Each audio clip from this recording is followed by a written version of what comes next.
Name Shenbagavalli. நான் government audit டிபார்ட்மெண்ட்ல assistant இன்ஸ்பெக்டரா இருக்கேன். டிஎன்பிஎஸ்சி குரூப் 2A போயிருக்கேன்.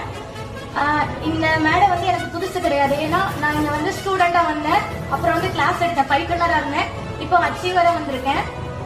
நான் பேச்சுமுக்கு சாருக்கு ரொம்பவே நன்றி சொல்றேன். ஏன்னா நான் லாஸ்ட் பிப்ரவரி 2024 இங்க வந்து ஜாயின் பண்ணேன். இதுக்கு முன்னாடி நான் ஒரு அகாடமில வந்து டெஸ்ட் பேட்ச் அட்டெண்ட் பண்ணும்போது அங்க ரொம்ப ஸ்ட்ரிக்டாலாம் இல்லை. ஸோ போவேன் வருவேன், எக்ஸாம் கால் ஃபார் ஆச்சுன்னா படிப்பேன், அதுக்கப்புறம் முடிச்சுட்டு வந்து உட்காந்துருவேன். அந்த மாதிரி தான் இருந்தது.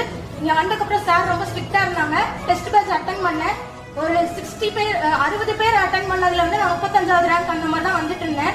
அப்போ 3 ரேங்க் எடுக்கிறவங்களுக்கு வந்து கிளாப்லாம் பண்ணுவாங்கல்ல, அது எனக்கு ஆசையா இருக்கும், நம்மளும் வாங்கணும் அப்படின்னு சொல்லிட்டு டே அண்ட் நைட்னு உட்காந்து படிச்சேன். காலையில 4 to 8 தான் தூங்குவேன், மற்ற எல்லா நேரமும் படிச்சுட்டு தான் இருப்பேன். அப்படி ப்ரிப்பேர் பண்ணி தான் நான் வந்து எனக்கு இந்த ஜாப் கிடைச்சிச்சுன்னே நான் சொல்வேன். கிளாஸ் எடுக்கிறதுக்காண்டியே நிறைய ப்ரிப்பேர் பண்ணி அந்த மாதிரி பண்ணி தான் எனக்கு கிடைச்சிருச்சு. ஸோ நம்ம லைஃப்ல உள்ள அந்த 4 பேருக்குமே நம்ம நன்றி சொல்லணும். கடவுளுக்கும் நன்றி சொல்லிக்கிறேன்.